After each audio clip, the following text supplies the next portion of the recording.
Welcome to my art form. It's time for Post-Orthodoxy, a show about changing our minds. Yeah, baby. With your hosts, Dark and Ainsley Sevier. Maybe what they believe about reality isn't all of reality. What? I know, right? We're on a mission to have a better time with more people more often. The question is, how do you get there?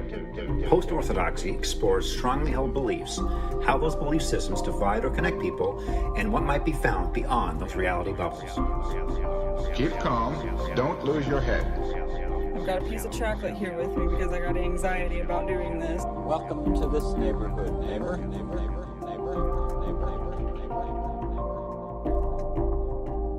Yes, welcome to Post-Orthodoxy. Yeah. Thanks for joining us, everybody. I'm happy to be here. Yeah? Yep. Happy with your new device? I have a new device, yes. So excited. New computer for Dark Sevier. Very happy. I'm going to share our show onto my timeline. So this is Monday. We've now messed with the sacred timeline of Post-Orthodoxy because this is episode 20 of season 2, and it should be an odd number because it's a Monday, and unfortunately because we decided to... I'm trying. Yeah. I'm trying to learn how to use the new machine. Because we decided not to do a show last Thursday. Now the episode numbers are all messed up forever. I can't possibly imagine how they would ever come back right again, but that's okay. Thank you so much to everybody who's joining us, who will be joining us, and who will be watching this in the future after the fact. Wow. We find out about lurkers all the time, and we really appreciate you guys. And I don't mean lurkers in a bad way at all. Yeah. Do you have anything to say? Yeah, I'm just going to do our disclaimer. Okay. Just take care of our friends. Yeah. Welcome to Post-Orthodoxy. There may be strong language. Like swear words? Oh, yeah, those too. There may what are be you thinking of? Strong language. Yeah. Just whatever. Welcome to Post-Orthodoxy. This is a show about being outside of the box, the Orthodox box. It's true. If you're comfy in your box, it could be a political box, could be a religious box, could be a societal norms box, could be a sexual identity box, whatever it is, and you are challenged by things outside your box, this may not be the show for you. Yeah, However, this show might make you feel uncomfortable, and then you might register feeling uncomfortable as a threat, which feeling uncomfortable is not a threat, but we completely understand if you don't like feeling uncomfortable and you might not enjoy these sorts of conversations. We are not a direct threat to you. We may be a direct threat to certain ideas or perspectives because we're challenging. I wouldn't flatter myself so much. We're challenging some sort of orthodox fundamental ideas. Yeah, I don't like to be locked down into ideas. I'm also not just blindly following, as the Bible says, being tossed around by every wind of doctrine. Ooh. I'm not just out here like, I don't want to believe anything, which is an impression some people have had of our show. That if you, really? Like the good old America saying, if you don't stand for something, you'll fall for anything. So you better pick a hill to die on. God damn it. Yeah, I'm not sure if I agree with that thing. I don't agree with that thing. I don't think we need to pick hills to die on. And I think we can be more flexible than that. I think there's a lot going on this planet, and my experience of the planet is very, very, very, very small. And I like the idea of learning new things all the time and broadening my experience. Yeah, me too. The opinions and views expressed on this program are subject to change. The opinions and views expressed today may not be the same ones endorsed or expressed by future or past Dark and Ainsley. It's true. So that's the general idea. Yeah. Content warning, viewer discretion. Welcome to the show. You might not love it. Yeah, you might not love it. And that's okay. And if you do love it, follow us on YouTube because we're trying really hard to get up to 100 subscribers so that we can stop asking you. Yeah. We just need 12 more people to like our Facebook page. Subscribe to us on YouTube. That's what he meant. If you subscribe to us on YouTube, you get this super snazzy new post-orthodoxy propaganda sticker. Oh, yeah? Yeah. You're going to email everybody and ask them for their address and mail them one? The last 12. Oh. Hopefully you're local and I can just come to your house. Oh my God. Otherwise, yeah, I'll do some mail, whatever. I found some stamps the other day. Might as well use them. You found some stamps? Yeah. I think I have some stamps that like went through the laundry, so it's the stamp image, but it doesn't have any stick on it anymore. Or I had it in a box in a humid state. Oh, and so it just curled up in a sad state. It's like it's still stamps, but they don't have any stickiness on the back. You have to glue them. Yeah, I'll have to glue them. They're still technically, the government will still accept them. I guess. Dang it.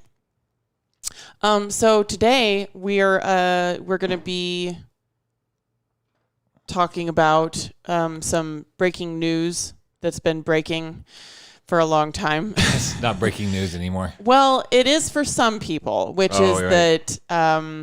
that people are finally doing forensics on Catholic Church boarding schools in Canada, and some people will not be shocked to discover that they're finding a lot of dead children's bones outside these schools. Some people would not be shocked. Some people will not be shocked to find out that the Catholic Church has been ongoingly participating in some egregious stuff. Some would call it genocide. Some might say that. Yeah. But a lot of people are surprised. And kind of the thought that came up for me this week when we were looking into, and our news feed is showing us ongoing tallies of how many dead children's bones have been dug up outside Catholic boarding schools in mass unmarked graves. The thought that came up for me was, why haven't they apologized for that yet? Like that, there are still people alive today. I've seen documentaries about it. Like there are still people alive today who were taken forcibly from their families to boarding schools. I know some of them. Yeah. And like they've done documentaries on it. Why hasn't the Catholic Church apologized? We have the internet. The Pope could say, yo, we shouldn't have done that. I'm sorry. But he hasn't. Like, it's not like we don't know. A lot of people don't know. A lot of people don't know that the Catholic Church took kids away from their families and forcibly indoctrinated them. So and then abused and murdered them also. But like a lot of people do know, and we know the Catholic Church knows. And so that was kind of the thought that was coming up for me was like, why the heck hasn't anybody apologized for this? Well, Justin Trudeau apologized on behalf of Canada. What? Not John Trudeau. Not John Trudeau. Justin Trudeau. The Prime Minister. The Prime Minister of Canada apologized. On behalf... In the wake of all this business said, yeah, shouldn't have happened. Because the Canadian government was paying the churches, in particular to run the boarding Catholics, schools. to run the boarding schools. Okay. To indoctrinate, civilize. See, that's not that hard. An apology is not that hard. It doesn't do a shitting thing for all the people that were ripped away from their homes. But it does. Okay. If they apologize, then it means they have admitted culpability and liability. So that leaves the room for some reparations. If you don't apologize, then you can't even talk about reparations because the offender has not admitted what they have done. I just feel like the Catholic Church has plenty money to handle reparations. I mean, like it's not about the money. It's not about the money. It's about the brand. And they're just in denial. So I had this conversation. We're going to get into this in a minute. The Magdalena laundries. It's just Magdalene. Magdalene. I don't know how they pronounce it. I found out when I was typing it up. It's just Magdalene, like Mary Magdalene. Okay, Magdalene laundries. I know it doesn't roll off the tongue as well. I'm sorry. It was, and I misremembered it. Magdalene laundries. It was Irish Catholic kind of scenario that went on where, kind of like with the Native Americans, they were doing it for their own good. So they were basically trying to get. Well, I'm going to get to that in a second. Hold on. Okay, Because I think that is the precursor to what's going on with the Indian boarding schools. The Indian boarding schools was something that predated that was the Magdalene laundries, which is a horrific story. Yeah. But I want to give people some general idea about... General context? Some people don't know what the boarding schools, the Indian boarding schools were. So yeah, I've just been we're talking about the ones in Canada. I've just been saying boarding schools because it's not... I mean, like... Indian? It's just not necessary. Like, I like it as kind of a shock boarding thing. Right, like, okay. Like, they're... Oh, my God, they were stealing children from their parents? Yeah. Like... But when you hear they were stealing Native American children from their parents, we kind of are a little callous to that. We're kind of like, oh yeah, that happened. That sucked. Right. You know, but like, oh, the Catholic Church was stealing children from their parents. If you leave the race out of it, I feel like it lands a little differently. But yes, tell the whole story. Do the context. All right, I'm just going to read from Wikipedia. This is your bit, and I'm going to read from Wikipedia. Just this is a good general starting idea. Place. Because, and I'm not going to. I mean, we're hearing about what happened in Canada. Yeah. It also happened here in the United States. This is not a new story. It's a story that came out years ago in the United States, but it didn't seem to get the same traction as the Canadian stories have gotten.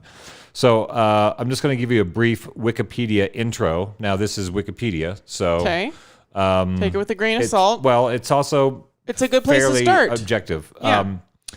Native American boarding schools, also known as Indian residential schools, were established in the United States during the early 19th and 20th centuries with the primary objective of, quote, civilizing or assimilating Native American children and youth into Euro-American culture. In this process, these schools denigrated Native American culture, made children give up their language and religion. At the same time, the schools provided a basic education in Euro-American subjects.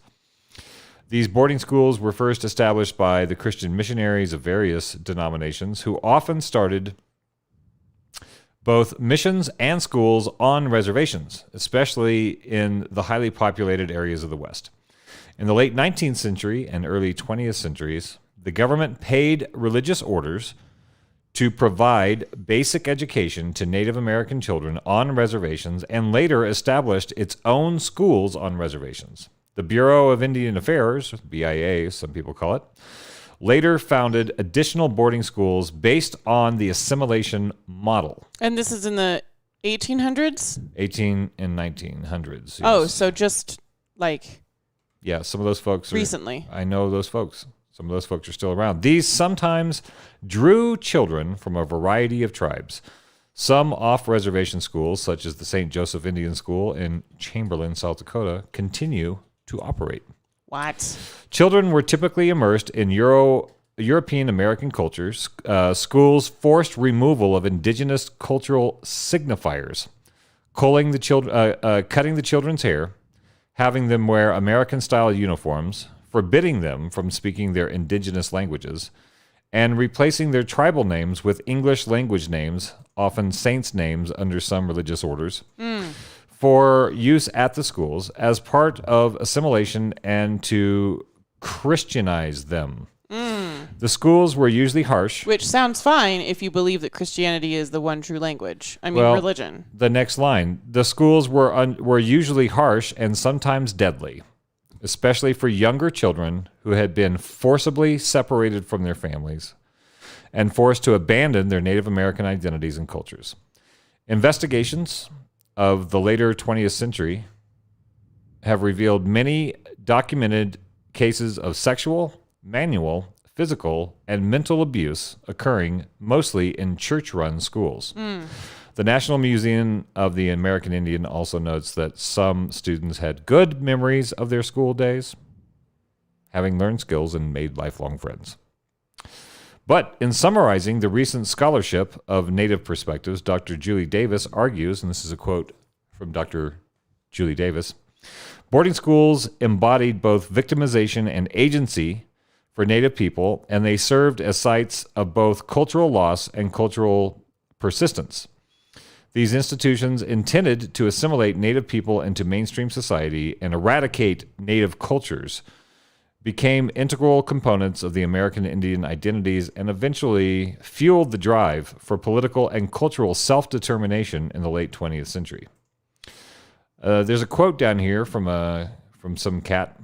Here's a history of Native Americans history of education of Native Americans by Europeans. There's a quote here by Henry Knox, speaking to George Washington in 1790. Oh, wow. He says, instead of exterminating a part of the human race, we had persevered and at last had imparted our knowledge of cultivating and the arts to the aboriginals of the country. But it has been conceived to be intractable to civilize the Indians of North America. this opinion is probably more convenient than just. I'm going to go down to a quote. Well, they only so to pause the Wikipedia. Yeah. They only felt the need to civilize.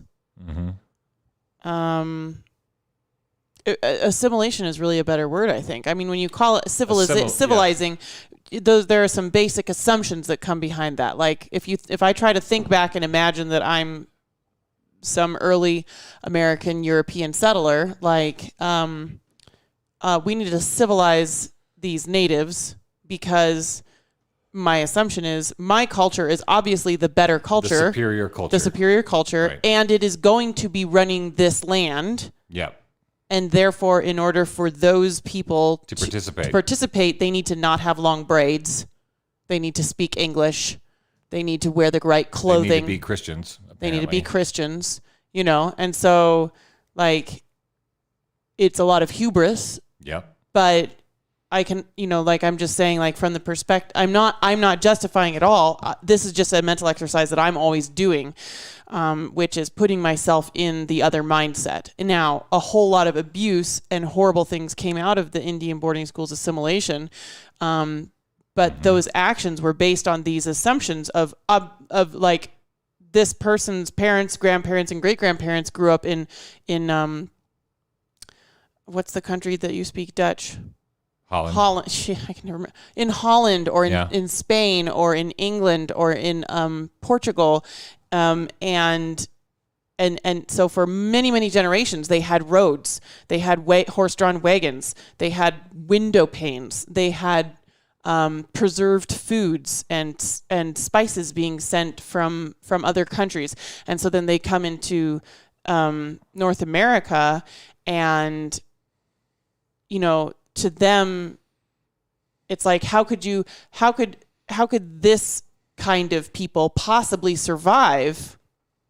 And you're not thinking beyond your own experience. This is what comes from not thinking beyond your own experience. You know, like myself and my dad and my grandpa have all lived with window panes and spices in jars and dresses and horse-drawn carriages and roads and things. And so you can see how they would think of a different lifestyle as savage when all you know is that if someone doesn't live in a house, they're impoverished or a layabout, right, or there's something wrong, you know? And so to encounter a whole culture where people don't live in houses and don't do the right haircut that you need in order to get a job, you know? I think it's really difficult. This is a common problem. It's difficult to judge the past by the awarenesses of the present. Yeah. However, I would say, to play devil's advocate to your devil's advocate. Please do. This is what we do. The harshness of these schools, Well, which was like they were also harsh on the Catholics. They were harsh on the little kids. Like the Catholic schools were not known for being genteel. Catholic schools have a reputation ongoingly for being very strict environments. They just push the envelope. The premise that, these people are uncivilized and we're going to civilize them. I know it's a hard thing to judge them back then for their actions for what we know now.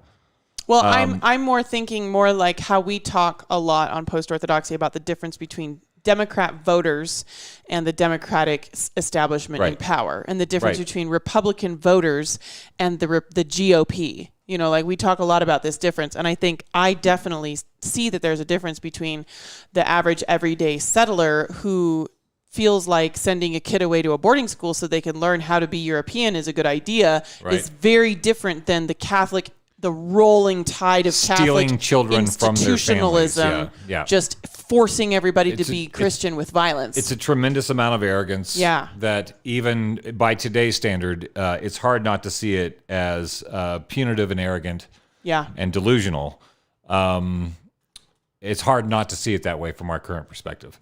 It was a matter of course, especially in the kind of Christianity that I was raised in. Kids are just mutant animals that need to be turned into humans, apparently. Right. Terrible things that must be molded into a good person by people who are not very good. Either frankly. born a blank slate or born sinful. Right. Born broken. It's a crappy premise that the Western European folks have been running on for a long time and resulted in the tragedy of these boarding schools. Mm-hmm. So I'm going to read a little excerpt from a dude. This is a student who recalled his routine in the 1890s when he just ended up at one of these schools. Yeah. He says, a small bell was tapped. And you have to imagine these folks were, they had a culture and a long story, right? And now suddenly the aliens have landed. Right. If you see it from the native perspective, they had civilization. They were doing great. They had, they were living, they were thriving, they were working with their environment. They had a civilization, they had structures, they had generational traditions. They had a spirituality, they had a connection to the world. They weren't blah, blah. just blank. Right. So a small bell was tapped, and each of the pupils drew a chair from under the table. Supposing this act meant that they were to be seated, I pulled out mine and at once slipped into it from one side. When I turned my head, I saw that I was the only one seated. Oops. And all the rest at our table remained standing. Just as I began to rise, looking shyly around to see how chairs were to be used, a second bell was sounded.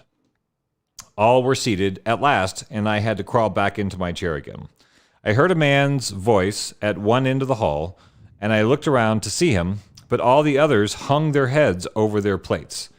As I glanced at the long chain of tables, I caused the eyes of a pale-faced woman upon me. Immediately, I dropped my eyes, wondering why I was so keenly watched by this strange woman.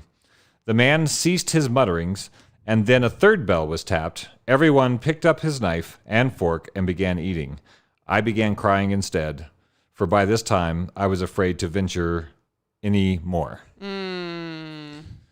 So that's the assimilation part. It's brute violence, corporal punishment to whip you into compliance with the new alien reality. Mm-hmm. It's not an invite into becoming civilized. Well, let me play devil's advocate to that, because quote unquote civilized. Why are you saying that expecting children to follow rules and be organized is abusive? I don't think that is abusive. I think there are ways to do that. I think this is not about winning the hearts and minds of these folks. This is just about brutal compliance. Causing them to be something else. Causing them to be something that they are not. Yes. Yeah. Because of some premise that the Catholics are a superior race, entity, alien, whatever you want to call them. So it's easy. So that's what happened. Oklahoma was one of those places where people from all over the country were drugged to Oklahoma to go to some of these brutal institutions. So what do you mean that the children were forcibly taken from their families? So where were their families? Were their families still living like in teepees around a central fire? Either that or they'd already been herded into reservations. Okay, so they're living in like government housing on a reservation. Yeah. So they just came and took the children and put them on a train and carted them off. What? Yeah. They even sold kids. You seen the ads for, $12 you could buy a Native American kid? That's nuts. Yeah, you could go buy a Native American kid. There's a little book. I saw it on one of these memes passing around, like how to care for your Indian child. Oh, wow. Okay. That you bought for $12. Okay. And where did that kid come from? Some mother. Yeah, they just kidnapped all these children and then went to go forcibly, like the Borg, assimilate them into something and sever any connection to their past, their family, their story, their history. Right. It was a brutal process. So that's something that you can do if, wow, what was driving that? Like, what was driving that for the Catholics and Christianity in general? So and the government endorsed it, right? So we've got this massive continent. We've got this massive continent that, like, Europeans decide they want to get some of it. And so they start moving in, which involves them infringing upon local territories and people's homes. And then they've got their town. And then also we need to make all those people be different. I guess this is not part of my nature, and so I'm having a hard time with that. But I get it. I've studied enough of like fundamentalist black and white mindsets to understand that like if I am seeing someone living a different kind of reality than the way that I am living reality, it's disconcerting. I understand that that's a kind of mind that a lot of people have. Okay. People are like, why can't you just live and let be? There's like a mind, there's a kind of human, this fundamentalist kind of psyche that is disconcerted by seeing people who are different. And so that's where the need for people to all behave the same comes from. It's a protective need. That like, if you want to look at it, like some animals are group animals and some animals are more solitary animals, and so like we've got a lot of these like tribal group animal type psyches in the human race right now that feel really uncomfortable when they see someone who's different than them. So like a person with dreadlocks or a guy wearing a kilt if you're not in Scotland, or and then some people in reaction to that specifically act differently to disconcert people, and so I guess I can see how there was some drive to force assimilation of these people that were being conquered. There's a lot of components missing. What do you mean missing? From your assumption there. So, the colonizing nature of the basis of this country, which comes from the colonizing nature of the British Empire. This is what John Trudell said, and I'm going to post this in our comments. There's a really one of my favorite John Trudell pieces. It's called "We Are Power." John Trudell, just a favorite poet of mine. Yeah. And what did he say? He said that the thing wasn't just like, oh, they're living different, I feel weird. I think it's much worse than that. I think there is the colonization of other people in order to take resources. That is the premise of empire. That's the premise of the British Empire.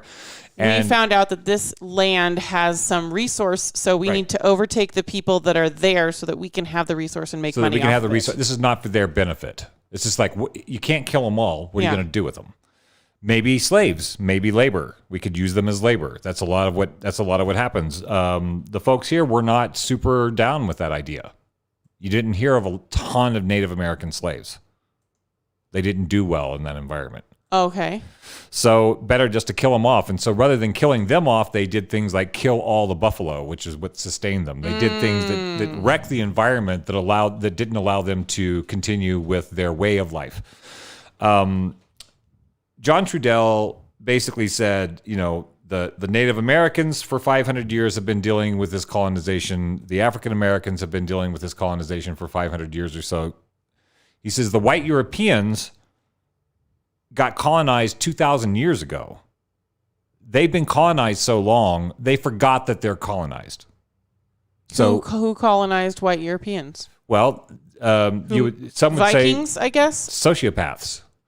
It's not necessarily about race. It's about sociopathy. Or maybe it is the Roman Empire. I mean, like, what were the big kingdoms? The Roman Empire and then the Roman Catholic Empire with, like, Constantine. Catholics are... as, like, this hinge. They have a rough history. Yeah. So the idea that you would take folks to assimilate them for their own good is a story that was told to the already colonized white people to make them feel better about them moving into the locals. Moving into the locals' land. You can feel good about, but the people who were doing it, that is the engine of empire and the engine of colonization. And whatever story they had to tell to the colonized white people to allow them to justify that behavior. That's where, like, the savage, like, we have to help the savage, like, we have to help them. Right. That's all that brainwashing. That's the brainwashing that was done on white people by by the powers that have been running the white story for so long. Right. We have to help the savages. Like, the Celtic people, these were local indigenous folks with a heritage, a religion, a spirituality, culture, all that stuff. And they're still fighting England. But the Catholic Church, a lot of people look at the Catholic Church as when Irish people came to America, they were often indentured servants, treated as slaves. They were seen as different and other. And so therefore they could not go to Protestant schools because they were seen as lesser humans. So the Catholics, yes. So the Catholics, the whole origin of the Catholic school was to educate and give an opportunity to the Catholics who were not allowed in. They were still being treated as slave or lesser than. Yeah. So the Catholic school gave them a leg up, but in doing so, in order to get that leg up, you had to basically renounce your entire history as Irish people. You had to not be Irish. And tie your story into the Catholic story. Don't speak Gaelic, don't have an accent, change so your that name. was the price. Okay. And that's what they were trying to do with the Native Americans, is like, we'll get you a job, teach you how to live in a house. Right. Which But you have to forget everything before. You have to kill your culture. And that was the goal, was to erase the culture altogether so that you could just have people to occupy land, assimilate land. We need workers. We need people to farm. We need people to build the roads. We need basically slave labor. We still have that. We still live it on, as John Trudell, an industrial reservation. The world is owned by the oligarchs, and then we have the illusion that we have our own little patch of land, but we're still working for the oligarchs. Right. So we're still working for the colonizers. We're still working. Even if I owned white people property, are still doing that. They're still working. working. Even if I owned property and had fully paid off my property, I would still have to be paying property taxes just to live there. Well, yeah, and you could look at that as a social agreement, so that your plumbing gets fixed, to your house, your sewage gets fixed on the way to your house. That infrastructure is that's one thing, but yeah, you never really own it. Right. You never really have land that is yours. I guess people could argue that you do, but when you have somebody like Jeff Bezos who makes enough in 1 second, what he makes in 1 second is triple what the middle class is making in a week. Oh, probably more than that. Well, that's what Bernie said. I'm just quoting Bernie. As you said, like, if the fine for some misdemeanor, if the misdemeanor is if the punishment is for a fine, your crime is a fine, then it is only a crime for poor people. Right. So rich people can pay all the fines they want. They don't care. It doesn't even dent them. Right. So it's the same thing. You can own a house and you can own some property, but you're so fragile with these oligarchs that actually, if they want it, they will get it. Yeah. They will take it. Like the Columbia Gardens burning down conveniently right before the mine wanted to expand onto that property. So I saw John Trudell speak in Honolulu, and a very well-meaning waspy lady, white, blonde, Kailua, suburban lady was like, can you tell us about the plight of the Native Americans on the reservation? And he's like, I don't know how to tell you this, but we're all on a reservation. Ours just looks a little worse than yours does, but we're all on a reservation. We're all being managed. We all have to live You've been colonized so certain... long, you forgot that you're colonized, and you don't even know that you're on a reservation. Now, I do remember this now about the Irish. The Irish people were enslaved too, because I shouldn't use that tone because that's really disrespectful, but it's been brought up before in other contexts by my conservative friends anytime a conversation is being had around systemic racism in the U.S. and the struggle of people of color in the U.S. to be treated with the same rights and treatment as white people in the U.S. And a lot of my conservative friends at one time or another have brought up, well, but we enslaved white people too. Yeah. We enslaved Irish people too. Right. And in similar, as if that kind of like negates it. If you're Irish, if you're Scottish, and most likely if you're from the British Isles, you were an indigenous person at some point. Yeah. In your family chain. You were an indigenous local who got assimilated into some bizarre Western Judeo-Christian mindfuck. Yeah, the Roman Empire. Yes. Yeah. So the Roman Empire found Christianity, like after a while, if you can't beat it, fight it. Yeah, we're going to take this thing on, and it's a great control mechanism. Mm-hmm. So the thing that they were trying to, Rome was trying to squash, they're like, oh, actually, this makes really obedient populations. We should just work with it. We should work with that. And that's that Constantine hinge. Yeah. Where the Roman Empire became like the Holy Roman Empire. Holy Roman Empire. But yeah, it was a good gig. It was a good gig for the empire to have Christianity as the electric collar on the populations. Dot Connector says if you don't have the allodial title to your property, you don't own it. Yeah, I don't even know what that allodial. Allodial? Yeah, title. Should I look that up? I feel like this is one of those rabbit holes where like people have figured out that you don't actually have to have a social security card. Right. Or like you don't actually what have is sovereignty? You don't actually have to give the cop your driver's license when they pull you over, things like that. Like looking into the actual law and actual human rights and actual sovereignty and liberty. Like you don't have to be born and be numbered. Like we do here in the U.S. Do other countries do social security numbers? Not you get born and you get numbered? I imagine that's what you find in Britain. I mean, they have a huge social, right? Whatever they call socialist national health, whatever. So if you've been following the stories about what's been happening in Canada, the bones. There's a really interesting story in the. Well, I'll get to the Magdalena laundries. So these boarding schools where basically they kidnapped the kids from the locals, tried to cut them off from their culture so they could kill the culture. Right. So you have compliant indigenous that are integrated into the correct culture. That went on for a while, and it was justified, and it was rationalized, and most white folks didn't know about it. Yes. The church is educating the savages. The kids. Right. So what happened is they used to physically abuse them. Catholic Church has a long, sordid history around sexual abuse of kids. Yeah. So kids were physically abused.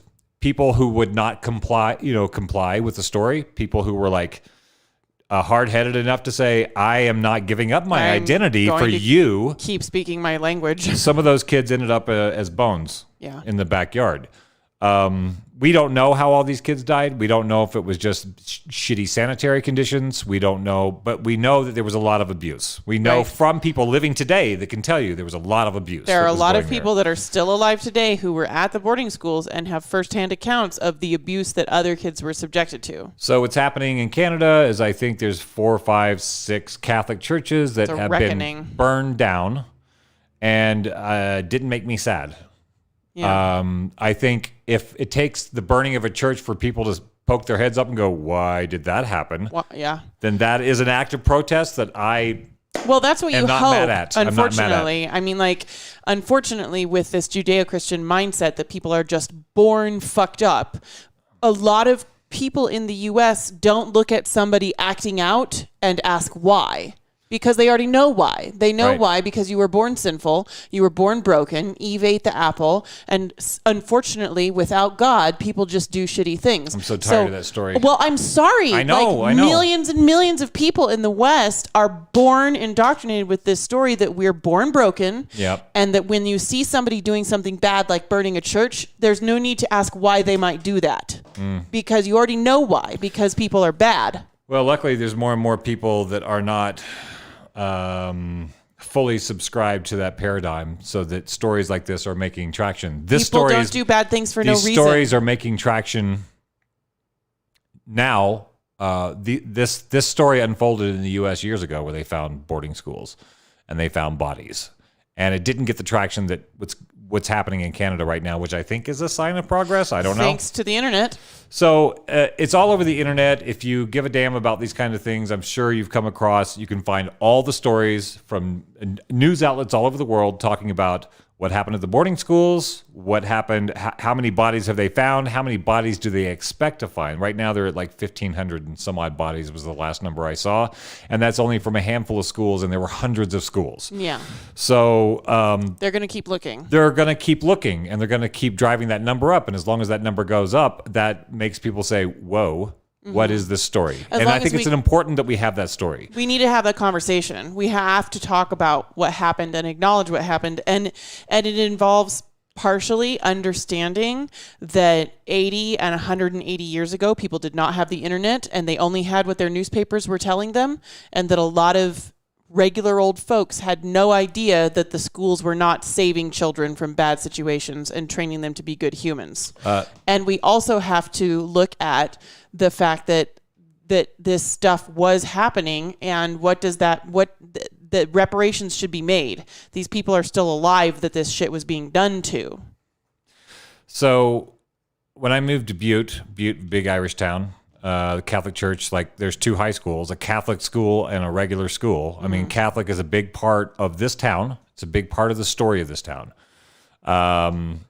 Somebody brought to my attention the story of the Magdalene laundries. The Magdalene laundries. And I'm going to read into a little bit, and I'll tell you about what the reaction was from a local Catholic friend. If you don't know about the Magdalene laundries, I'm just going to go right to Wikipedia again, and there's a few excerpts that I pulled out that I think are notable. The Magdalene laundries in Ireland, also known as the Magdalene asylums, were institutions usually run by Roman Catholic orders, which operated from the 18th to the late 20th centuries. They were run ostensibly to house, quote, fallen women, an estimated 30,000 of whom were confined in these institutions in Ireland. In 1993, a mass grave containing 155 corpses was uncovered in the convent grounds of one of the laundries. This led to media revelations about the operations of the secretive institutions. A formal state apology was issued in 2013, and a £50 million compensation scheme for survivors was set up by the Irish government. So the Irish there also apologized for the scenario. The religious orders, which operated the laundries, have rejected activist demands that they financially contribute to this program. So the church is not paying this. The government is paying this because the government did pay the church to set this situation up. And the church is refusing culpability or involvement? Yes. So the history. The Dublin Magdalene Asylum, sometimes called the Magdalene Asylum for penitent females. Penitent. Was the first such institution in Ireland. It was a Church of Ireland run institution and accepted only Protestant women. It was founded in 1765. Ireland's Catholic-run Magdalene asylums survived the longest. Ireland's Magdalene laundries were quietly supported by the state and operated by religious communities for more than 200 years. So I've heard a bunch of vague phrases like fallen women, a place for fallen women. Yeah, I'm getting to it. Okay. Fallen women. Let's just start there. Okay. In the late 18th century, the term fallen women primarily referred to prostitutes. But by the end of the 19th century, Magdalene laundries were filled with many different kinds of women, including girls who were, quote, not prostitutes at all, but either seduced women, could be rape victims. Right. It's a fancy, horrible rephrasing. Seduced women or women who had yet to engage in sexual activity. Okay. According to Francis Finnegan, author of Do Penance or Perish, a study of Magdalene asylums in Ireland, quote, missionaries were required to approach prostitutes and distribute religious tracts designed to be read in, quote, sober moments and divert women from their vicious lives. Furthermore, quote, the consignment even of genuine prostitutes to these laundries seldom reduced their numbers on the streets any more than did an individual prostitute's death. Because, according to Finnegan, so long as poverty continued and the demand for public women remained, such losses were easily replaced. Mary Rafferty wrote that the institutions were failing to achieve their supposed objective. Quote, the institutions had little impact on prostitution over the period, and yet they were continuing to multiply and expand due to their self-supporting free labor. Since they were not paid, Rafferty asserted, it seemed clear that these girls were used as a ready source of free labor to these laundry businesses. So slave labor. Basically, right. They were taking prostitutes, rape victims, turning them into slave labor for the Catholic Church. Right. That's what I'm hearing. Yes. So that's what. So we know that was happening. Yes, we know that was happening. That's the part that we're very sure was definitely happening. Additionally, the state of Ireland and its government were heavily intertwined with religion. Finnegan wrote, the issue of continued demand for prostitutes was barely confronted. So absorbed were moralists with the disgraceful and more visible evidence of supply. And while acknowledging that poverty, overcrowded slum housing, and lack of employment opportunities fueled the activity. They shirked the wider issues, insisting on individual moral rather than social reform. So there was an expansion. There's then in 1993, the Sisters of Our Lady of Charity, slave-run, money pot for the Catholic Church, had lost money in share dealings on the stock exchange. To cover their losses, they sold. Wait, so the Catholic Church was gambling on the this. Yeah. Wait, churches are allowed to have stocks? I'm just going to start over again. Okay, wait, churches are allowed to work to. Hey, this organization can invest their money, man. Their slave money. Churches shouldn't be allowed to do the stock market. In Dublin in 1993, the Sisters of Our Lady of Charity had lost money in share dealings on the stock exchange. To cover their losses, they sold part of the land in their convent to a property developer. This led to the discovery of 133 corpses in a mass grave. Ooh. The sisters arranged to have the remnants cremated and reburied in another mass grave at the Glasnevin Cemetery, splitting the cost of the reburial with the developer who had bought the land. It later transpired that there were 22 more corpses than the sisters had applied for permission to exhume. In all, 155 corpses were exhumed and cremated. Oh my God. Though not initially reported, this eventually triggered a public scandal, bringing unprecedented attention to the secretive institutions. In 1999, former asylum inmates Mary Norris, Josephine McCarthy, and Mary Jo McDonough gave accounts of their treatment. The 1997 Channel 4 documentary, Sex in a Cold Climate, interviewed former inmates of Magdalene asylums who testified to continued sexual, psychological, and physical abuses while being isolated from the outside world for an indefinite amount of time. Allegations about the conditions in the convents and the treatment of the inmates were made into an award-winning 2002 film, The Magdalene Sisters, written and directed by Peter Mullen.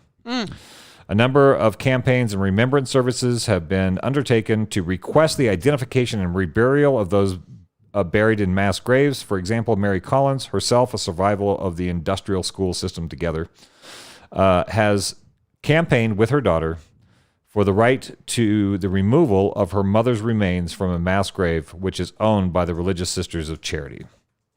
Anyway, you get the idea. And then in 2001, Irish government acknowledged and started dealing with reparations for the survivors. So this is why it's important for a state apology, because then that paves the way for compensation. Right. But right now, the state apology in Canada is from Canada, and the Catholic Church has remained mute.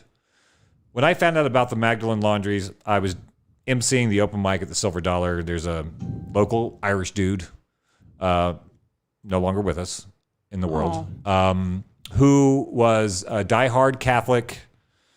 And when I started talking about the Magdalene Laundries at the open mic, he said, that's not true. None of that is true. That was there to help people. That was there to support people. I'm like, wait, the government has already compensating Right. For the sexual abuse and death and indentured servitude of these people. And you're saying it didn't happen. He goes, I'll prove it to you. So he comes back with some printouts. Okay. Talking about how wonderful the Magdalene laundries were to take care of wayward women that didn't have anywhere else to go. And I'm like, where did you get this information? And at the bottom of it's like catholicchurch.org. I'm like, can you find another source? I don't need another source. I'm like, this is the problem with the Catholic Church. This is why we do this show. I always look at sources outside of my bubble. Like, I don't even know what my bubble is anymore because I'm always making sure that if the first news source that comes up in Google for something that I'm researching is a Fox News article, I always make sure that I look at CNN, MSNBC, CBS. I look at news articles from all of those sources. And then I branch out even more and I look at the BBC and I look at the Los Angeles Times and I look at something from Britain and I look at something, I've even read news articles in German and Russian because you can translate them on the internet now. There's no reason that we should just be reading information from one source because it is so easy for someone to only give you certain kinds of and pieces of information. It's so easy to only get certain pieces of information skewed a particular way. I absolutely want to fact check even people that I admire and trust. I fact check people that I admire and trust more than news sources that I don't trust. I fact check news sources that I trust more than I fact check news sources I don't trust. Yes. I'm down with that. This is how we do our show, folks. We go down a lot of rabbit holes, and then we have to check, double check, recheck. And then the reason we do this show live, the reason we are asking folks to please comment on the show is that if we're missing a piece, please let us know. Dot Connector is connecting some dots for us here. Yeah. He's throwing out a bunch of stuff, which is a rabbit hole that I would love to go down, but I haven't done the research on. Yeah. But it is about the idea of you could sovereignty. Be free. Of sovereignty. Yeah. This was stuff that I was looking at in the early 90s in Los Angeles. There were these little pamphlets going around telling you how to ditch your social security number. You don't need a driver's license. What if you could just be you born don't need a license plate and to drive live on the planet? You don't need a driver's license to use your car. Yeah. Like, they can't inhibit. So there was this sort of, it ended up sort of dovetailing into the libertarian camp. Okay.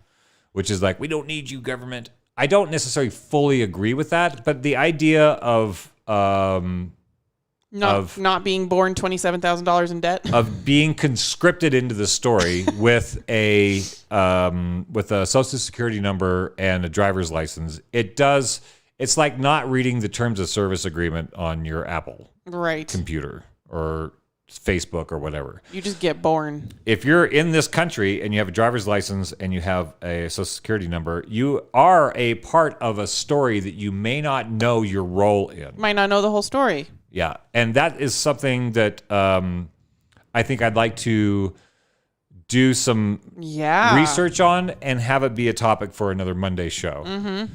Because that was something that I found really intriguing as a kid. It sounded like science fiction. It sounded like way too out there to be actually true. The things that Dot Connector is talking about in the comment section over on YouTube. That's amazing. And we have Mokai Malope tuned in from South Africa. He's going to be our guest on Thursday. Very excited to see his face again, albeit through the internet. And he is asking... Mokai? Yes. Yeah. Did you witness or experience any harsh or violent treatment on children at your church or school growing up? Oh, absolutely. At your church, though? At my church, the cult, I don't like to call it a church, it was a cult. Unfortunately. The Christian cult that I was raised in, they had this thing which, again, we can Google it. If you want to Google it while I'm talking, it was called blanket training. Oh, my Lord. So blanket training is because you're teaching this wild beast how to be a good Christian. Okay. You have to beat them into submission. So blanket training was, there's no crying in church if you're a baby, right? You had to immediately leave with the kid. Kids were not allowed to be making noise. So it was the same thing in my church. They also created a blanket space, and basically it was like an electric fence. Yeah. If the kid got off the blanket, corporal punishment was then you smack them, you pull them out and you smack the hell out of them, and you make sure they, like Pavlovian style, they don't leave the blanket. You're acting like that's super weird and freaky. That's I'm not acting like that's weird and freaky. No, I mean, the way it is in today's world. It's interesting the way you're describing it because, like, my entire childhood was full of stuff like that, but I wouldn't have come up with that as abusive because I still have a lot of those structures in my head. Completely abusive. That children do need to be trained how to not go crazy. Like I said, it's not the premise, it's how the premise is enacted. Yeah. And when you're doing it with corporal punishment, when you're in an ego battle with a baby as an adult, instead of understanding the needs of the child and giving them healthy boundaries, where you are slapping them into compliance, you're making good citizens who are going to be afraid of the police and not make any trouble. Well, now, so a lot of parents... I want to finish answering the question because the other question was school. I was still raised in an era where the kids were still beaten by the teachers and the principal. Oh, geez. As even into junior high, where you're like borderline teenager, they would take you out in the hallway and whack you with a fucking board. The teachers had paddles that every teacher, like, it was their own little fetish. So this was like the 70s? They had special paddles, and if you could sign your name on the paddle if you got... The other guy had a plexiglass one with holes bored into it. It's very BDSM shit. And the teacher, it was up to the teacher's discretion. If they didn't like what you were doing or they just wanted to take you out and smack you, they take you out in the hallway and they smack you with a fucking board. Okay. And sometimes they would send you to the principal. So the principal got to have the pick of all the kids of all the classes. He got to spank all the choice ones. And it wasn't... You're making that sound so creepy. It's really fucking creepy. I mean, the thought that comes up in my head is like, that's the parent's job, and randos in school shouldn't be disciplining your child. That's the thought that comes up for me. And the thought for me is like, if the parent's job is to spank a kid, the parent doesn't know what the fuck they're doing. Astrid says, which century are we talking about? Exactly. This is 1980s Oklahoma. Oh my God, they were still spanking. Like, see, and that's the thing is like, I'm still dealing with deconstructing a lot of my Christian upbringing, right? Yeah. And the indoctrination, the world that I was raised in, the reality that I was raised in. And so when you say the teachers were spanking the children, I'm like, that is so inappropriate because that's only the purview of the parents. Which is also inappropriate. That means the parents don't know how to handle their kids. They don't. Well, they're not connecting with their kids. If the kid gets to school and is behaving in such a way that they need to be spanked at school, then the parent is failing at home to discipline them correctly. There's some of that too. I'm just saying that's the thought that comes up. I don't think the parents smacking them at home is the correct way to have that. So my sister does quiet time in the afternoon, which a lot of parents that I admire do this thing. It saves the parent's sanity, and I think it's fair. I think it's fair that even when your child is 3 or 4 and they evolve out of needing a nap every day, that it's still okay to train your child that they go and they have some child time while the parent has some parent time. Yes. How do you enforce that if not by enforcing the border of the door, like stay in your room? Because my understanding of child psychology is the worst thing you can do to a kid is alienate them from your love. Yeah. Smacking is having a problem with your ability to love. Because if you can say, you know what, I am withdrawing from you emotionally right now, that is enough in a healthy relationship for a kid to make that kid go, how do I get back in good graces? If you have to physically hit a kid, you're taking away their autonomy. And there's no need to fucking hit a kid. There's no fucking need to hit a kid. I also want there to not be a need to hit a child. I want there to not be a need to hit a child, but I think this is another show. I think we need to have another show because I feel like I have a lot of stuff to deconstruct still on this subject, sort of like Noah's Ark. I'm not going to paint you into a quarter. Yeah. I'm just saying, in my I'm perspective, feeling like stuff coming up from my childhood that I haven't dealt with yet. I raised 2 daughters to a certain point, and I never had to hit them. And I always had good relationships with them. Because it takes a little patience to be able to sit back and go, okay, what is the game here? What is the story here? What are the needs that I'm not acknowledging? What, when a kid can't talk, you got to use your intuition a little bit and figure out what's going on. If you don't believe that they're just born sinful. That's the problem. That's the problem. If you believe that your kid is born good. Again, why we do post-Orthodoxy and why we say not all Christians, however. Yeah. The Magdalena laundries, the dead indigenous kids up in Canada, all this is going back to the Roman Catholic Church and fundamentalist Christianity. Yeah. It's all rooted in that as a control mechanism for the state. This is how this works. The church and state, separation of church and state is fiction. I'm going to run for office here in Montana.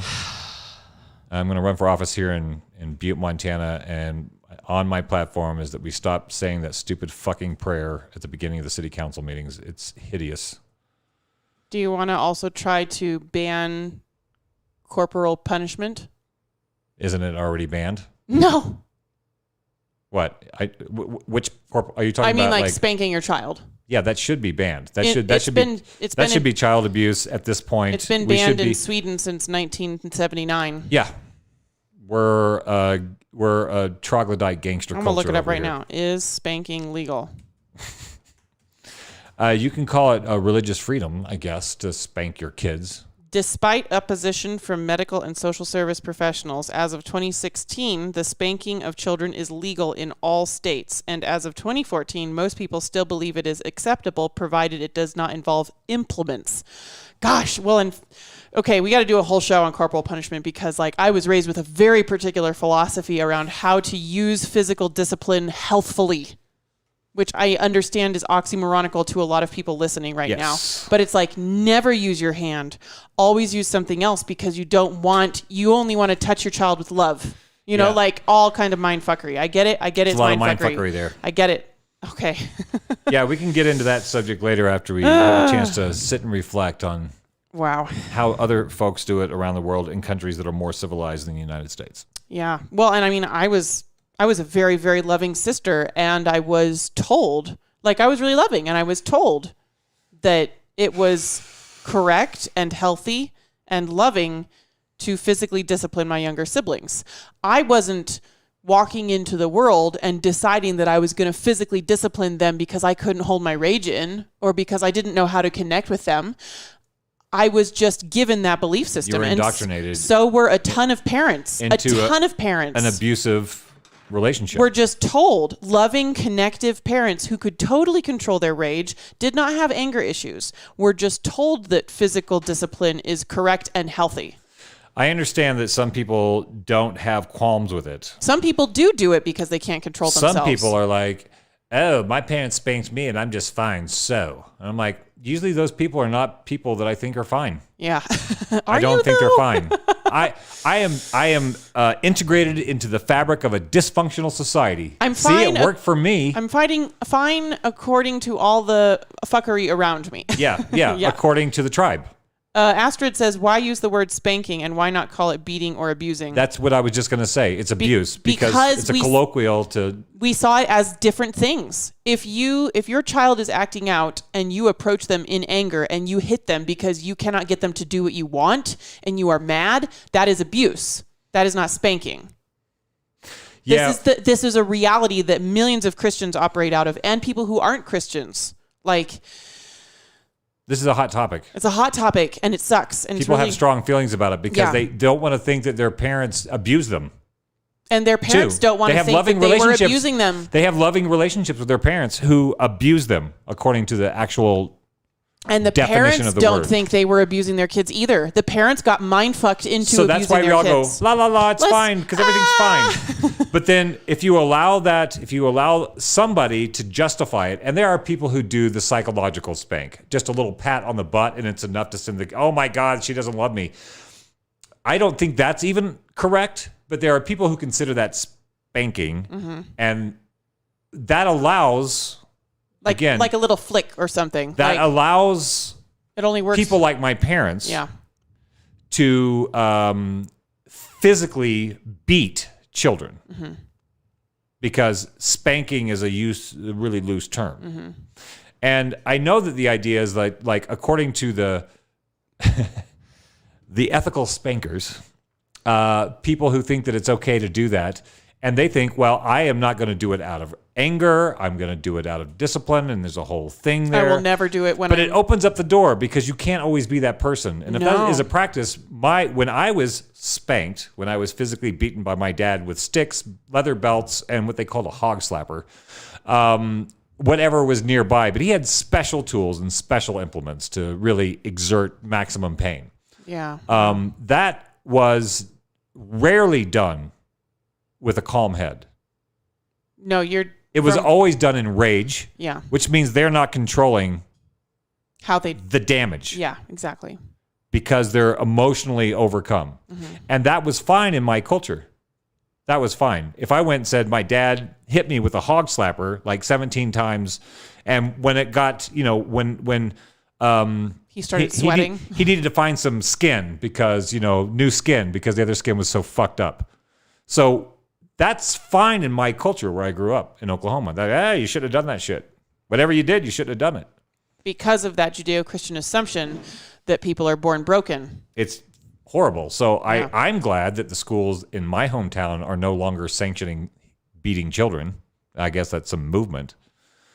But for people who think, and I do have compassion for people who don't think they're doing the wrong thing from doing it because it's the culture, it's their parents, and they don't want to think that what was done to them was abuse. But, I think as we start to become more trauma aware as a society, this is definitely an issue that needs to be put on the table and made into law. I don't think people should be able to have the freedom. It's unfortunate because we don't have mental health care in this country. We don't have. If we had a better healthcare system, postpartum support. If we had a better mental health system, then you wouldn't have. If we had a better, if we had less income inequality, because this is where all this shit comes down to, is like when you're poor and you're broke and you're at your wit's end. It's really easy to just lean on the cultural okay to beat your kids. I get frustrated and I hit my kid in the grocery store checkout line and nobody's going to come take them from me. Yeah, you can get away with it. So yes, I think on a bad day, I could get away with it, Like that's horrible. I think that should be on somebody's platform when they run for office. Well, crap, we've already blown through a whole hour. Yeah. We need to get to what was the other subject? I just had some interesting quotes around defunding the police and gun control that I have been chewing on and researching around. We're not here on Post-Orthodoxy to say how things are or to say that we found the answer, but we go out and we look for lots of answers. In a couple of weeks, we're going to be interviewing Igor Zelenov, who lives in Russia and is Russian, and kind of because like I grew up kind of Republican. And very Republican. Kinda. And everybody hated Russia and China. And then I switched more and more blue as I got older and kind of swung pretty blue. And everybody hated Russia and China. And I'm kind of like, okay, if both sides think Russia and China are sus, then what's actually going on in Russia and China? Because these two people are supposed to have these two groups, red and blue, are supposed to have different belief systems and different perspectives of viewing the world. And if these two polarized groups that make up a large portion of the U.S. both dislike these two countries, what is actually going on in those two countries? And does anybody really know? And so I'm going to be keeping track of I'm going to be educating myself about Russia. I'm going to start with some basic history. I'm going to do some Wikipedia stuff. Good. I'm going to watch some documentaries. I'm going to watch some YouTube videos, read some blogs, and I'm going to look at statistics, and I'm going to keep track of everything that I look through over the next week leading up to our Monday show before we talk with Igor on Thursday next week, because I want you guys to know that it's possible. Like, we can educate ourselves. That's like a main point of why we do this show, is that because we know how to educate ourselves and we're always learning how to educate ourselves, and we want to help our friends and loved ones learn how to educate themselves, because it's possible. Even, it's possible. I can teach myself what's going on in Russia and what Russia is all about and what the history of Russia was. Like, I could teach myself that. I could know. Right. Well, I think there's that aspect, but then there's the U.S. propaganda on Russia and China. Yeah. That has I'm going to really have to work around it. Very little to do with Russia and China. Yeah. So I'm Gen X. So the boomers and Gen X in particular were imprinted with the Cold War fear of nuclear annihilation. Russia was the branding iron of why we feared the entire world turning into a fireball. That was our propaganda. Right. Forever. So Russia, it's like somebody who gets raped by a guy with a beard. People with beards are sus for the rest of their life, unless they find a way to deal with their trauma and stop blaming every person with a beard for something that some guy with a beard did a long time ago. Right. We're doing that with Russia. Mm-hmm. Whenever people hear Russia, they think of the damn duck and cover thing from the 1950s, where the Russians might just destroy the planet because they're Russian. And a ton of those people are still alive that remember growing up that way. I grew up that way. Oh, wow. Like the 1980s. How long ago were we doing this thing? So the 1950s was the Cold War stuff. Okay. When Reagan came into office in 1981, he was godsend to the military-industrial complex. Because we weren't really in the middle of like a war. We needed a new enemy, right? Because nations and tribes often identify themselves in opposition to evil. Right. We're good because that's evil. In order for me to be right, someone has to be wrong. So what Reagan did was people who don't do drugs suddenly saw anybody who does drugs as evil. And that worked. That was good for a lot of stuff, for power, concentration of power, and police state, and all that business. But the arms race of the 80s, I was raised in the 80s, where the news every night was about the possibility of Russia and the U.S. blowing up the world. That was on the news every night. And that was... Wow. I thought that was like a long time ago. No, that was the 80s, and the propaganda campaign around that. It was the 50s, because once we nuked Japan at the end of World War II, the specter that was possible was unleashed. Okay. So the duck and cover stuff wasn't even about Russia in the 50s. It was about, what if somebody else gets that bomb and does to us what we did to Japan? And so people were scared. So they came up with the duck and cover thing, which is not going to save you. Getting under your desk in a nuclear blast is not going to save you. But the way that the mask narrative was used in some ways is the way they used the duck and cover thing. People felt out of control, that something from the sky can come and annihilate them and their entire family. Yeah. And the entire world as they know it. So they said, you know what, you'll be fine if you get under the desk. And that made some people feel better. Right. It gives you something to do. So that was the 1950s Cold War nuclear scare stuff. We ramped it up in the 80s with Russia's got. So what Russia did in their in this continued Cold War with the U.S. is they took a bunch of old silos and painted them up like missiles and paraded them down through Moscow. Russia did this. Look how strong we are. They were in disarray. The country was crumbling. Mm-hmm. They didn't have the technology or the budget to have all the nuclear. Right. Because of TV, they had to have some sort of global show so that, because don't fuck with us. Now their reputation is out there and people are defining Russia. So we knew that those were empty silos. What? That were decorated. What do you mean we knew? The U.S. government knew that Russia did not have the capacities that they were parading around. Huh. So that was the excuse for the military-industrial complex to start putting military bases all over Europe, to expand the American empire, to make sure that we could have more bases and build more bombers, build more submarines, build more nuclear submarines, build more, it was the military-industrial complex's wet dream was to have an enemy the way Russia was portrayed, but they were never as bad as we portrayed them in the 80s. So we'd done the world wars, yeah, and we'd slapped some bitches in our collective minds. Yeah, and without Russia, we wouldn't have won in Europe.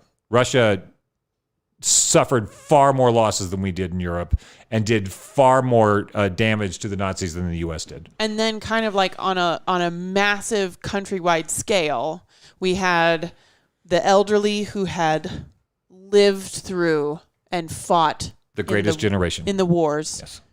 And then we had the kids of those people. The silent generation. And then we had their kids. Spoiled brat baby boomers. And they didn't have anything making them special. Nope.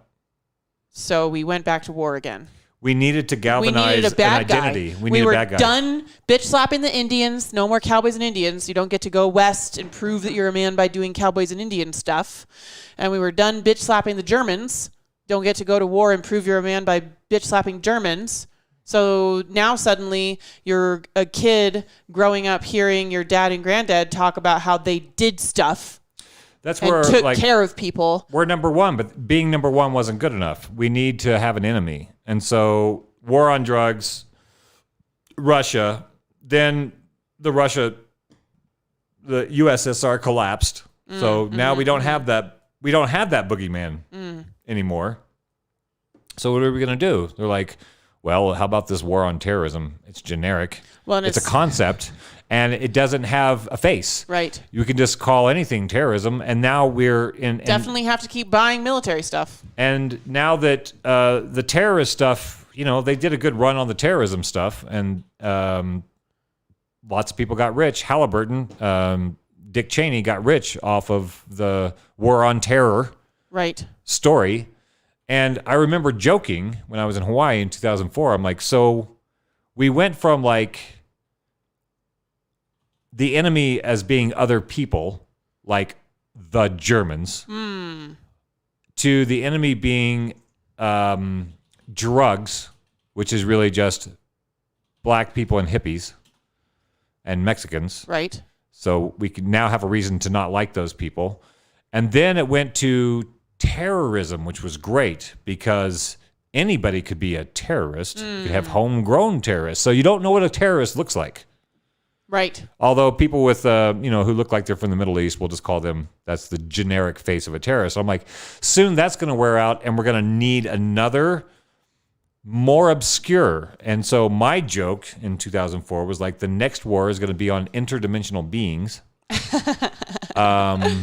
And that will be the next war. And instead, it was invisible no-see-ums. The war. I heard so many of my friends in this town talking about... The war against the coronavirus. We're going to beat the virus. We're in the trenches against They COVID. used all this warfare stuff on the virus, which is like the dumbest. Like, these are going to be the memes kids, 40 years from now are going to be, look at the way that we talked about the virus and say, look at those troglodytes. We can't meet it in the trenches. It's they all around us. They knew more about medicine then than this meme says, but the memes took off like a wildfire, made fierce, and the governments, the panic paper in Germany and the psychological warfare, the NLP that they're using in England, basically said people are not complying enough. We need to scare them more on the virus. We have to get people more scared so that they follow more rules. So we have to scare them into compliance. Right. So when you have your government designing programs to terrify you into compliance, that means that they are fine with detaching from reality. And either you detach from reality with them, or you are distributing harmful content. Oh, yeah. Have anybody gotten one of those? Has anybody been warned that you might have been exposed to extremist content? If you have, send us your screenshots. Yeah, we haven't been warned yet. I am extremist content, and maybe I'm the one that's exposing everybody's been exposed to or something, because I haven't gotten it. I haven't gotten it yet. I want totally one so was like, bad. How come I'm not? I want to be warned that I might have been exposed to extremist content. I'm in some kind of extreme groups. Come on. I believe psychedelic class warfare exists. Yeah. Yeah. Oh my gosh. Yeah, I want to get that guy. Yeah. The guy who runs I Believe Psychedelic Class Warfare Exists. I want to get him on the show. I really like the content that he produces. He's very post-Orthodox. He made a post the other day saying, hey, anybody out there still on the QAnon thing? Please message me. Yeah. Because I'm trying to understand what's going on, what happened, and what's going on now. Yeah, how are people doing now? And then he had to say to his people who love his page, like, I don't want to see a bunch of fucking anti-QAnon memes. Yeah. Like, we know the story. Yeah, there's no reason to be shitting on those people. I'm not calling them out to shit on them. Yeah. I want to understand who these people are. And so that's exactly what we're doing on our show. Yeah. It's like, I want to understand what the psychology is, because just saying fuck those guys does not help you understand people who are in your neighborhood, in your school, in your workplace. Understanding them, I think, is a better approach than just saying fuck you, idiot. Well, we become less and less powerful the more that we cut people out. Unfortunately, like scientifically. And that's the point of his post today that I posted. Yeah. So Norm Goodwin says, I think the next war will revolve around tech, lithium, and the internet. They are already cracking down on free speech, and it seems as if there are many cyber attacks lately. Seems like a setup for more executive orders on internet privacy, etc., sort of like the Patriot Act, but even more. What was that one they were trying to do? They did a couple years ago that basically just made it so that your data on the internet can't be free for your own safety. Well, there was can't be private for your own safety. The heroes of the future Yeah. are people we don't talk about right now. Aaron Swartz is one of those guys. He's the guy that kind of helped start Reddit and developed Reddit. They were all about a free and open internet. Same thing with Julian Assange, who we as a nation have failed. He's Australian, but we as a people... Everybody was really ready to give up on him. Chelsea Manning. These are people who said, you know what? We deserve to know what's being done to us and in our name. And with our information. And net neutrality was the push. That's what it was, net neutrality. It was Which the push to sounds say so great. we should have a free... So what they did in with radio, for example, we figured out we could do this thing called radio, and then the airwaves were bought and sold. Even though the radio band spectrum is available, it was all bought up. And then there was a pushback, and they're like, no. You got to have like some public...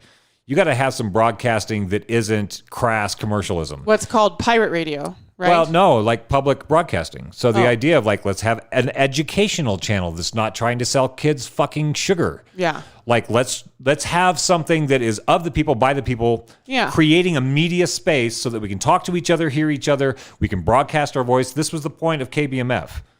In my mind, as a social justice radio station, I supported the building of that station because we should be able to speak to our community, and we should be able to hear from our community without wondering where the dollar signs are in that equation. The internet had that promise, and it wasn't just a local radio station. It was a global communication platform, and they were doing everything they could so that, like, if I want to Google, how do I find pasties for my girlfriend, or pasties, either one, the first thing that's going to come up is somebody who paid Google. Yes. This is before that. They were saying, maybe we shouldn't have that. I remember when Google didn't have sponsored ads at the top. Yeah. And the top result was just the top result, not the top result for people who live in my zip code of my gender demographic and have searched other things like that in the past. So the Silk Road and the dark web and all that became the sort of internet version of pirate radio, operating outside the norms. And then the norms, we just let it happen. We just let the internet be taken over and commercialized. Tammy Strong says she was on lithium for many years and loved it. Yeah. Isn't that something they give people for depression? Or used to? My writing partner in LA, he had absolute psychotic break, and lithium was the only thing that brought him back into functioning in society. Interesting. So I have a meme. I'm digging into my meme piles, and I have a meme to wrap up our conversation today. All right. These are all my tabs that I had open to talk about gun crimes and defunding the police. But, as you can see from a wide variety of sources. But let's end with this meme because of your friend or the guy that runs the Psychedelic Class Warfare page. Not my friend yet. I want him to be my friend. We want to interview him. So he was asking to speak with QAnoners. Yes. He wasn't trying to out QAnoners. He just wanted to know, like, what's going on with all of that? How do I understand these this are neighbors without talking to them? Yeah, these are how are you going to understand what's actually going on? Because those people didn't wake up and say, I want to turn into a raving lunatic and lose all my friends. Yeah. And that's how the leftist media portrays it, is that some folks in the US are just raving angry lunatics. Yeah. Doing crazy shit for no reason. And, you can start by watching the Netflix documentary if you want on QAnon, and you can learn about these neighbors who have a reason. And I haven't finished that. We haven't even finished the documentary, but way before the documentary, I already knew that QAnon is a movement that came about because people are trying to stop child sexual abuse. That's the core behind QAnon, is trying to stop childhood sexual abuse. So put that in your pipe and smoke it. But let's look at this meme. We don't discriminate on this page. Bigots of all flavors get yeeted, and that is an old new term. To yeet something is to throw it suddenly away. Right. Bye. Yeah. Bye Felicia. Eject. I don't know, Yes. was Bye Felicia the 90s or the aughts? This is the new 90s, Bye Felicia. I yeeted him so hard out of my life. And then this apple pops up and says, Well, that makes you just as bad as the bigots. Instead, you should engage them in a rational debate. And then the apple tree goes whoosh and throws the apple away and says, and so do their centrist apologists. Yeah. And I got really kind of convicted by that. I was like, is that what I'm doing? Am I being a centrist apologist? Or am I like, what am I doing here? I'm trying to have conversations between people who just want to fight each other. And does that make me a centrist apologist? Someone who's just like making it okay that bad people do bad things because I want to understand them? Like, is that always just bad? No, the left has become the right. And the right thinks that the left, they call the left the radical left. There is no radical left. So when they call you a centrist apologist, that are the right wings. That's the left politically, who call themselves the left and identify as the left, are actually the right. Politically. Yeah. Joe Biden is Republican. 1980s wet dream Republican. Yeah. In his policy and his actions and his history and his voting record. So the left, the DNC is politically right. So when they call you a centrist, that's from them assuming that they are the left or pretending that they're the left. And you're somewhere between the right and them. But the left and the right are all right. Yeah. So that's talking about the specific spectrum of political beliefs in the U.S. and how they have all shifted to the right over the last century. Right. What this meme is talking about is, so it starts off, we don't discriminate on this page. Bigots of all flavors get yeeted. So say you're talking about someone who doesn't believe gay marriage should be a thing. Or all lives matter. Right. So they're like, yeet, you're gone. And then the centrist apologist, Apple, comes along and says, doesn't that just make you as bad as the bigots? Because they said, nope, only this belief system. And then you came along and said, nope, only our belief system. Slap. Yeah. That's what the centrist apologist is saying.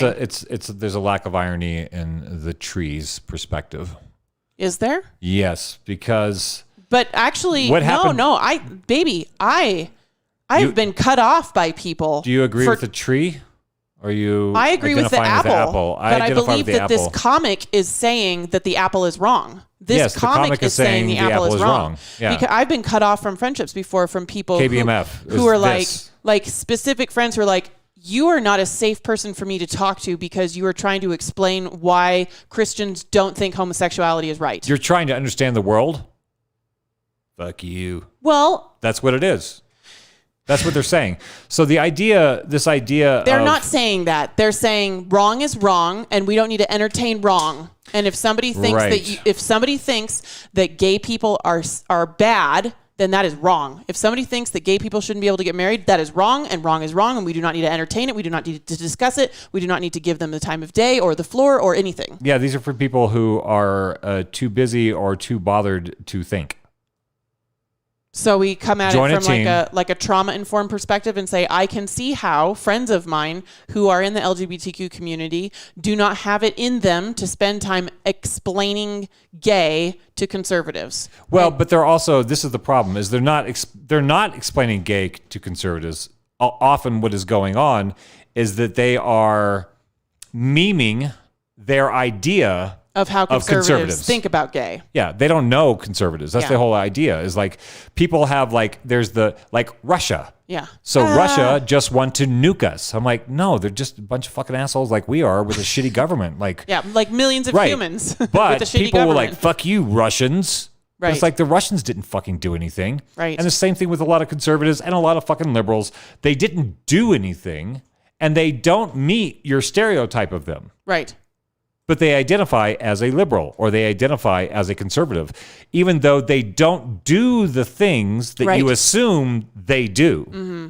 So they're not talking to conservatives. They're talking to a stereotype that has been inserted between you and your neighbors so you can hate them easily. I've had lots of conversations with conservative and fundamentalist and Republican and right-wing and red friends about the gay community and LGBTQ rights in general, and had movement and had understanding. But a lot of the times my conservative friends feel like they need to be so defensive about their beliefs, largely religious beliefs around homosexuality, that we have to just massage that before we can even have a conversation, because they never even cared before, but now they feel like they have to be defensive because they're being attacked they're being attacked It's complicated, guys. Well, it's the same thing that would happen with the mask, because people are like, oh my God, we all have to wear a mask. And they're like, wait a minute, I don't even know if this is a thing. And then people are like, you want to kill my grandma. So you have to become militant in response. Then you're like, well, fuck you, I'm not wearing a mask, because you're making assumptions about me, or you're making assumptions about this thing. The mask was like, the whole mask debate, I love saying mask debate. The whole mask debate to me was really like one of the worst impacts for me of where we are as a society. That was like a high watermark for me. The fact that we cannot have an intelligent debate outside of the political spectrum on a very important medical issue. Yeah. That's nutso. That's a problem. And the problem with that is should we get a virus that disproportionately kills the young? If one comes along that disproportionately kills the young, we're fucked. Yeah. Because of the way the liberals shamed the right and the way the right decided to be the thing that the liberals hated. Trump. You're going to treat me like I'm a hateful person? Then I'll show you. I'll show you. Yeah. So we're doomed if this was a trial run of a serious pandemic.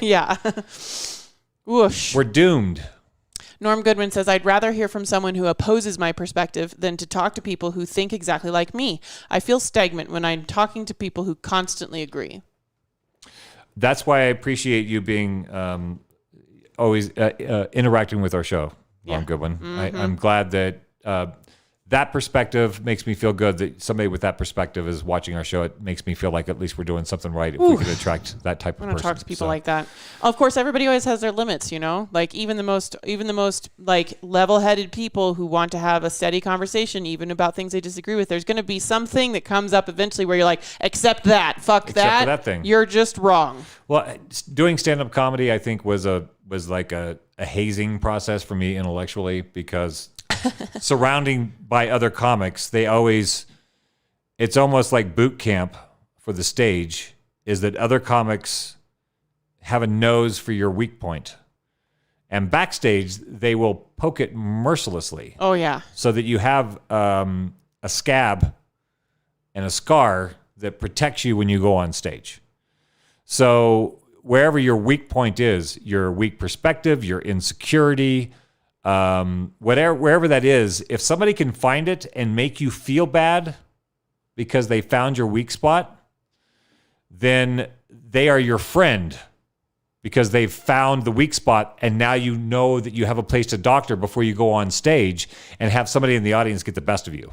Oh, yeah, I like that. I'm kinky like that. Yeah. I absolutely want people to disagree with me and make me have to think about what I'm saying. So I want to feel uncomfortable and have to back myself up. I'm surprised that we even have comedy in the world anymore, because it is always opposed to political correctness and whatever we're supposed to be thinking and doing. It's always, if it's doing its job, it's opposed to that. Mm-hmm. It's here to make you think and see things differently. It is a funhouse mirror to show you how you look distorted enough so you don't take it so personally, but now the information is in your head.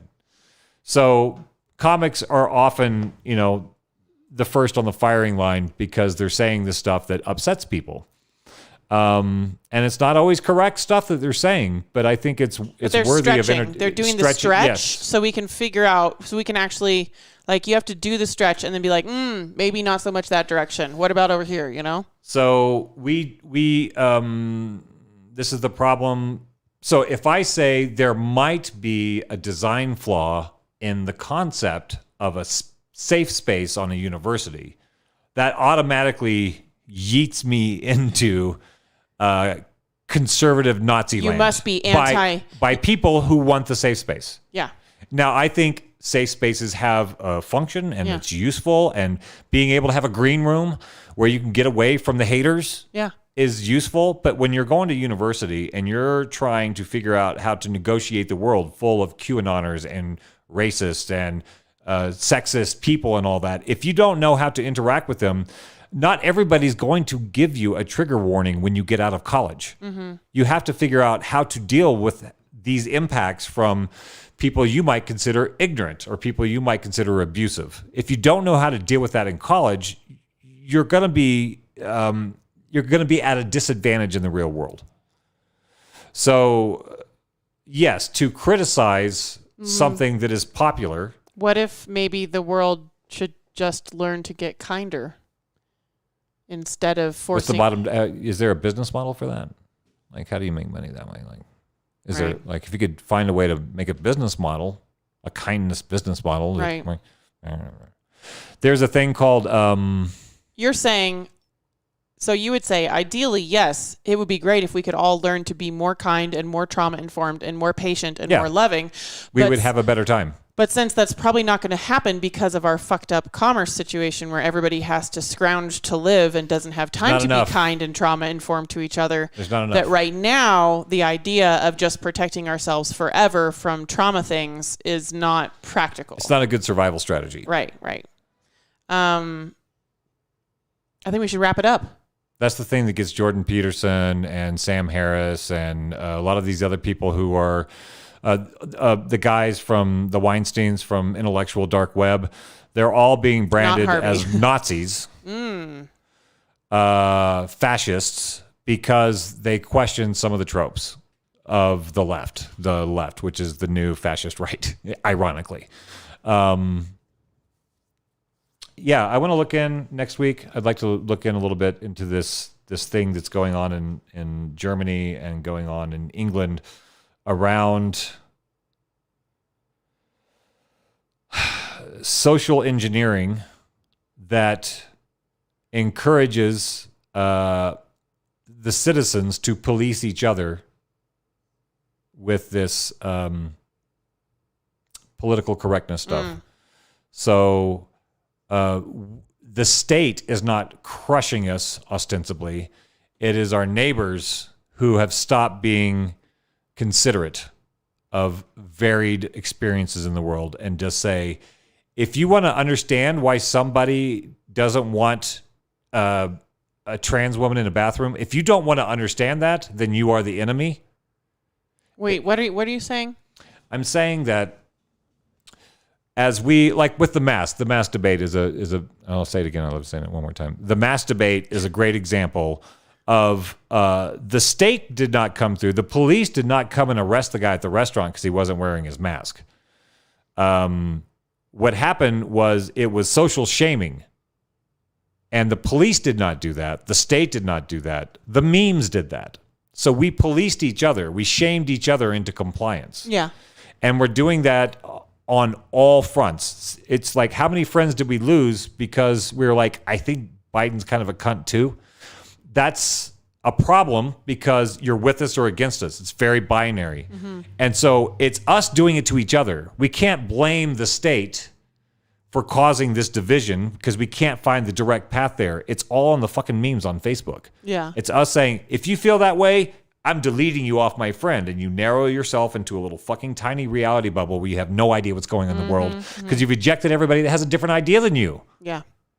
And so that is a part of a public relations social engineering program by several governments to make sure it takes the heat off of the state looking oppressive.